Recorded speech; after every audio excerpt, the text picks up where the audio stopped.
नौकरानी एक घर के लिए कितनी जरूरी होती है, आइए देखते हैं। अरे बहू, ये देख, सारा साबुन बर्तन में रह गया। ये नौकरानी कोई काम नहीं करती, गंदा काम करके चली जाती है और ढेर सारा पैसा ले जाती है। अरे मम्मी जी, उसने तो साफ किया ही था। मेरे ही हाथ से इस ग्लास में सर्फ गिर गया था। अरे बस कर झूठी, उसे बचाने के लिए सारी जुगत लगा ले, लेकिन मैं तो इसे निकाल कर ही रहूंगी। हमारे जमाने में ना कोई नौकरानी थी और ना ही ये चिकने बर्तन। चूल्हे के जले बर्तनों को राख रगड़ कर साफ किया करती थी मैं।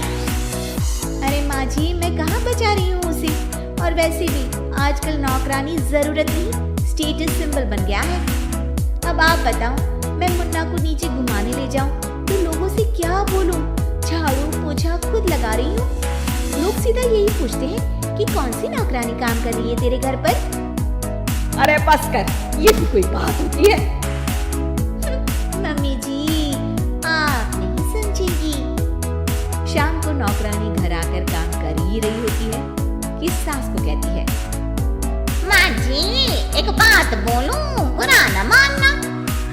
अरे वैसे तो मुझे तेरी शक्ल ही पसंद नहीं है, बात क्या खाक पसंद आएगी। अरे माँ जी, सुन तो लीजिए क्या कह रही है। तो मैंने कौन सा उसका मुंह पकड़ लिया है? अरे माँ जी, वो लाल साड़ी पहनती हो ना पहना करो। सास का गुस्सा अब तो 7वें आसमान पर होता है। अरे वाह जी वाह, क्यों ना पहना करूं? और तू होती कौन है ये बताने वाली कि मैं क्या पहनूं क्या ना पहनूं? अरे माँ जी, पूरी बात तो सुन लो, वो बोलना क्या चाह रही है। अरे बुरा न मानो आंटी जी। अरे कौन है आंटी? अपनी उम्र देखी है तूने? 2-4 साल ही छोटी होगी मुझसे और मुझे आंटी बोल रही है। बहू सर पर हाथ रख लेती है। अरे अच्छी खासी उम्र दराज हो और आंटी ना बोलूं। मैं तुम्हारी बहू से भी 4 साल छोटी हूँ। क्यों दीदी? बोलती भी क्या, एक तरफ सास यानी पति की माँ, तो दूसरी तरफ नौकरानी जिसके बिना घर का काम नहीं चल सकता।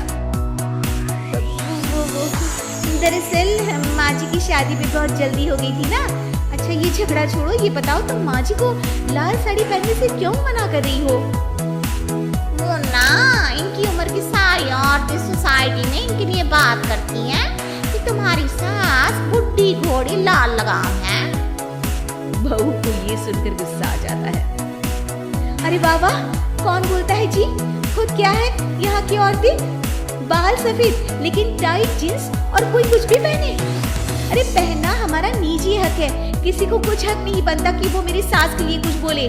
मैं आज ही जाकर माँ जी के लिए लाल जींस लेकर आऊंगी, फिर देखो कोई क्या बोलता है। अरे चुप लाल जींस। अरे सुन नौकरानी की बच्ची, जाकर बोल दे उन लोगों से कि उन लोगों की तरह मैं उड़ती नहीं फिरती हूँ घर बार छोड़कर। अपने बच्चों और नाती पोतों में मन लगाती हूँ, ना कि सारा दिन ताश के पत्तों में आंख गड़ाकर 3 पत्ती खेलूं। नौकरानी वहां से चली जाती है। वैसे बहू, नौकरानी के क्या फायदे हैं ये तो पता नहीं, लेकिन सबसे अच्छा तो ये कि पता चल जाता है कि कौन किसके लिए क्या बोल रहा है।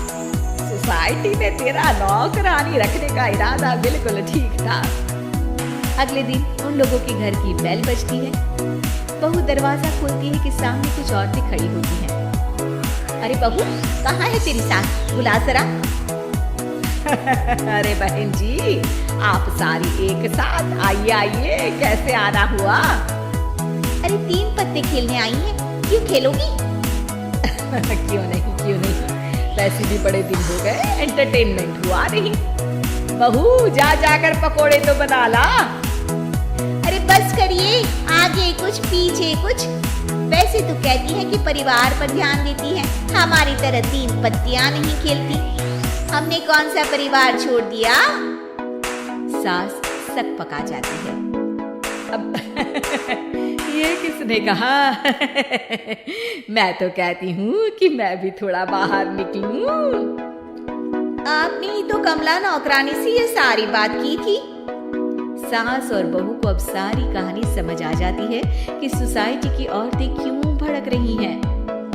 माफ करिए आंटी, मैं छोटी हूँ लेकिन फिर भी पहले तो आप लोगों ने माँ की लाल साड़ी का मजाक उड़ाया था ना। हाँ हाँ उड़ाया था, लेकिन उससे पहले तो तुम लोगों ने हमारी जीन्स के बारे में बात की थी। अरे क्यों ना पहने हम जीन्स, तुम्हारे पैसों की थोड़ी ना है। सास और बहू सर पकड़ कर बैठ जाती है। देखा बहू, ये खेल कर गई तेरी नौकरानी, यहाँ की बात वहाँ तो वहाँ की बात यहाँ। दोनों किसी तरह औरतों को समझा बुझा कर घर भेजती है और कसम खाती है कि नौकरानी को नौकरानी ही रहने देंगी।